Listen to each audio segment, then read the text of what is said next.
Hello, lovelies. Today I'm going to do something different. Today I want to talk about something that all women go through, not just women in menopause, but it always comes up in menopause because everything comes up in menopause, am I right?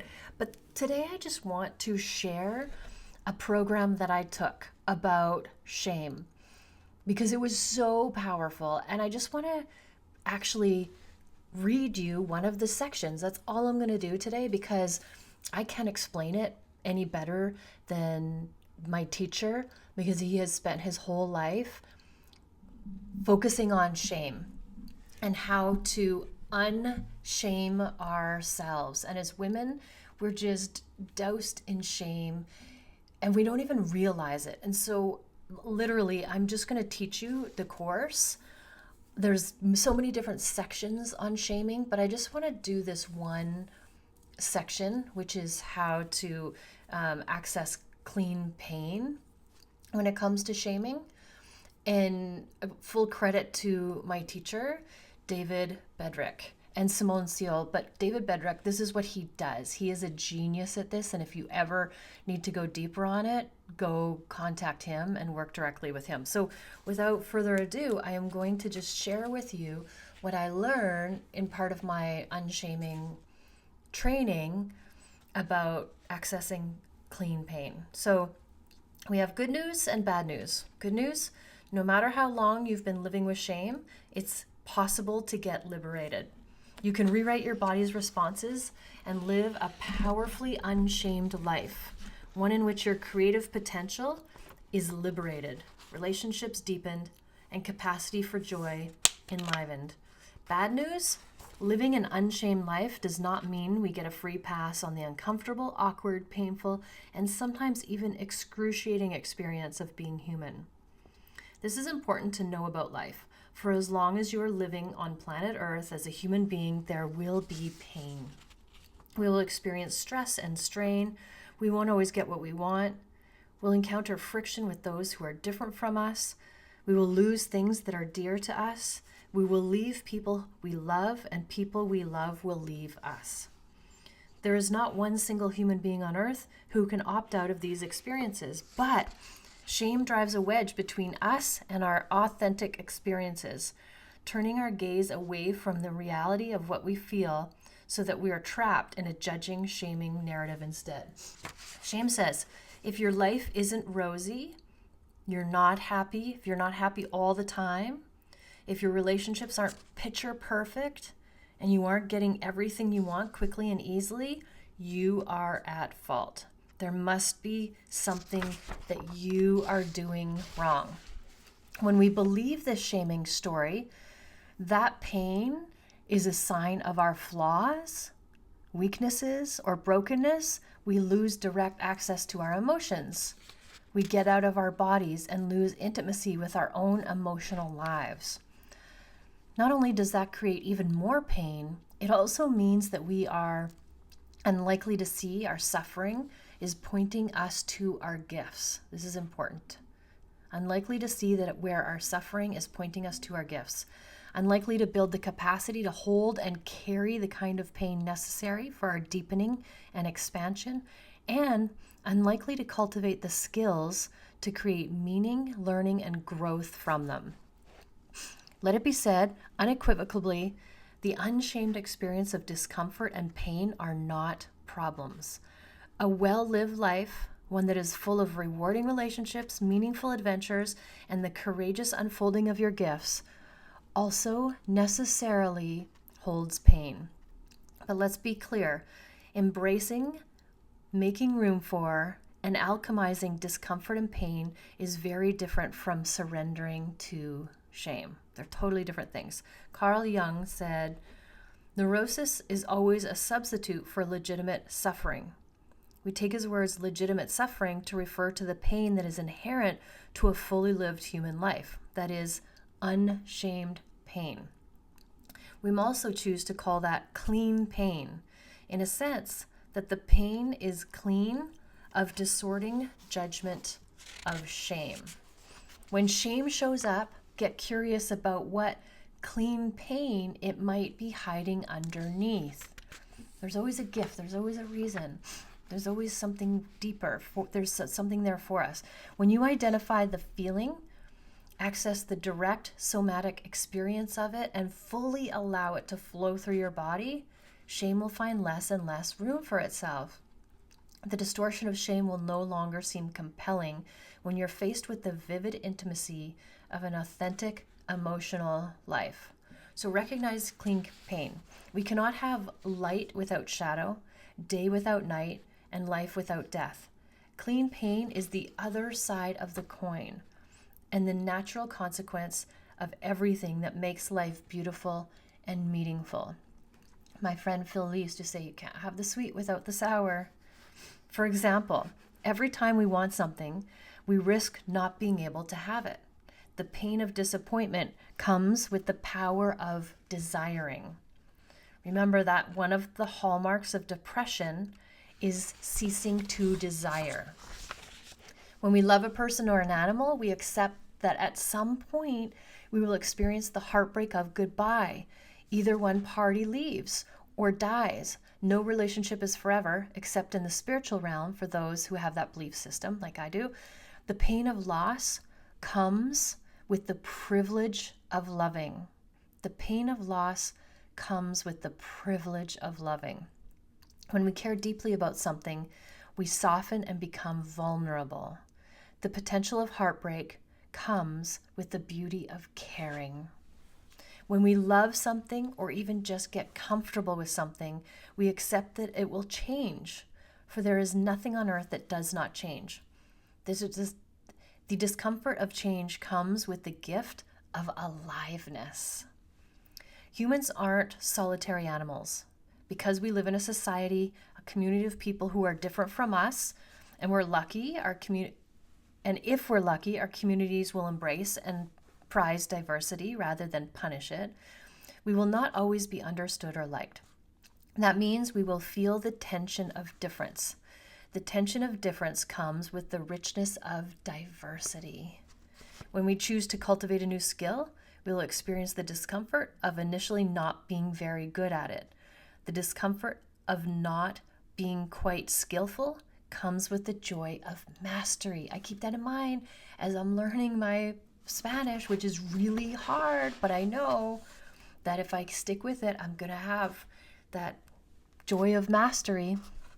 And when we go after big, audacious dreams, which is what we do in my Mastering Midlife course, we will experience the pain of failure. In fact, the bigger and more audacious, the more failure awaits us along the way. If we're open to it, each one of those failures educate, strengthen, and deepen us. And they are the precise things that deliver us to our desired level of mastery and achievement. That is their purpose. However, it remains true that the pain of failure comes with daring pursuits and the privilege of being someone who is alive and in touch with their gifts enough to go after them. And that's what Brené Brown talks about, daring greatly. Like, it's the people who dare greatly that live the best lives.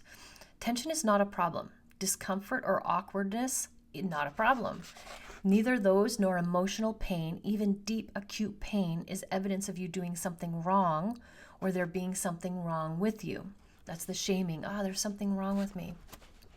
They are a part of the tapestry of a life that is connected with its native intelligence, creative impulse, and giftedness. If you ever feel the pull of shame, ask yourself, what is the clean pain that is asking to be met here? What is the sweet that's going with this sour? So, practicing the skill of identifying the clean pain. Which is it? Most of clean pain in life will fall under one of the following categories: the pain of disappointment, the pain of loss, the pain of heartbreak, the discomfort of change, the tension of difference, the discomfort of a skill yet in development, the awkwardness of in-between stages, and the pain of failure. Oh, so good. Once you have identified the discomfort of pain, it's time to access your body and experience it somatically. That is, temporarily leave the realm of thoughts and experience your pain as a nervous system response. So feel it in your physical body. This helps the emotion to move and flow through and out of your body, which is what it naturally wants to do when it is unimpeded by shame. Use these questions as a guide. Imagine that you could do a scan of your body, noticing the sensations from head to toe. Where is the sensation? Is it in your chest, your head, your arms or legs, or somewhere else? Notice its shape and size. If you could see it, what does it look like? Does it have a texture, a color? How big is it? Notice its temperature. Is it cold or hot? Is it warm or cold? Or maybe just tepid? Notice its weight. Is it heavy or light? Like really get in there and be curious and really, really feel it. See if it has a movement. Is it sitting still or is it moving? If it's moving, see if you could mimic the movement with your hand. If you could show how it's moving to someone else using your hand, how would you recreate your movement? Make that movement with your hand. Maybe it's doing this if you're watching on video. Like maybe it's going forward and back, forward and back, forward and back. So you just mimic that with your hand and then make it bigger. Like just try making it even bigger to the point where it feels exaggerated. Like make it huge. Just go for it. If it's not moving, try asking how it wants to move. Because emotions are literally vibrations in your body. And if you get curious, it will reveal to you a movement, even if it's very subtle at first. When it shows you, then once it shows you, then you just start mimicking and make it bigger and bigger and bigger. And then try making the movement slower, much slower. Now try making the movement faster, much faster. Stay with the movement and keep playing with it until you sense that the emotion wants to flow out of your body. It may happen fast or it may happen at a more gentle and gradual pace, and both are okay. So that is how we allow it to flow. So now we're going to go into the unshaming of using your healing powers as medicine. I don't know if you know this, but I'm an energy healer. I trained for 3 years to become an energy healer. And so everything is energy. And that's just moving through our body all times. And you can't eliminate it. It never goes away. You just transform it. And this is how you can transform shame into something else. So we're going to unshame our God-given talent. The beloved Sufi poet Rumi wrote, "The cure for pain is in the pain." I'm going to read that again. The cure for pain is in the pain. Meaning whenever something comes up, it has a gift. And we don't see it. We get lost in it. We're like, this is so horrible. But if we could be curious and be like, what is this trying to teach us? What gift does this have for us? That means the cure for pain is in the pain. What did he mean? What spiritual insight was he offering us? In a way, Rumi was one of the greatest homeopathists of his time. Homeopathic wisdom is sometimes summarized in the phrase, like cures like. So they take something that makes you sick and they put it down to like this minuscule thing, and then they give it to your body, and then your body creates antibodies on how to fight it. So if you get micro doses of it, then your body can become immune to it. So that's like the homeopathic thing of like cures like. What does this have to do with unshaming? As we have written earlier, we live in an allopathic universe when it comes to healing. We look for antidotes, antibiotics, release and relief, and surgical removals of all that ails us. We treat what disturbs us as a disease or a dis-ease. But when we unshame, we do just the opposite. We uncensor our symptoms. We amplify them in order to give them up, for them to give up their wisdom, their medicine. Like they're teaching us, they're telling us something. When the symptom is minor or acute, the medicine is more momentary, a message we need for a short period of time in our life. But when the symptom is chronic, it offers us big medicine. Along with what we might call our chronic sufferings, be it physical or emotional, we must include the suffering of symptoms that result from trauma. Big symptoms, big disease, chronic sufferings. The ripples of trauma over large stretches of time means that big medicine lies within. Allopathic approaches seek relief. This is an important but limited aim. And in seeking relief, it ignores this big medicine. When we unshame the difficulty of trauma, we can know how our suffering over the years and lifetimes results in something spectacular. Let us be as clear and direct as possible. Everyone who has big suffering has been alchemically cooking big medicine. That means that you have been formulating the cure for chronic illness and suffering. That means even more to the point that you are a healer. Your body knows. And this exercise will allow you to make contact with the healer that you are, with the medicine you carry for yourself and the world around you. Whether you're a coach, a therapist, whoever you are, if you're living with the expression of this big medicine, of the healer that you are, it would be essential for the fulfillment of your sense of purpose. Now, this was for coaches in this course I took, but everybody has the power to heal themselves. That's what I believe. And so this here will help you to turn your trauma into a healing. So you want to find the opposite side of the coin. If you want to find the gift in what's going on. So bring to mind a chronic suffering that you experience. So chronic is, like the long term. So it could be a physical ailment, an emotional or psychological one, or a spiritual one. It could be a great trauma that lives inside your body, your mind, or your actions. Reflect on the suffering you experience. How does this affect you, your body, your life, your habits, your freedoms? Now I'm just going to go through this, and you can do it as I go through it, or you can listen back to it later. Locate an area of your body where you experience this suffering readily in the moment. So now that you're in it, where does it show up in your body? For example, right now, maybe always, I experience this suffering in my head, my belly, my hands. If it's not obvious, take your time and wait for your body to draw your attention to a place. Trust it. Believe in your body's direction. Like if your awareness just went to your shoulder, trust that that's where it's supposed to go. Don't question it, just go with it. Feel the dis-ease in that part of your body. Feel the sensations, the heat, pressure, pain, temperature, numbness, sharpness, dullness. Take your time. This is a very important step. Your body needs to know you're willing to unshame it. Witness its truth without trying to make it better or relieve it. You don't have to fix it. You are not trying to fix it here. Imagine that these feelings are an expression of your chronic suffering or trauma. Talk to that area of your body. Dear body, I know that you hold pain and suffering of a lifetime or many lifetimes. I know you're an expression of that suffering in my belly, my back, eyes, wherever it is. And talk as lovingly as you can, like it's your only child. Now take one of your hands and very, very slowly put it on that area of your body.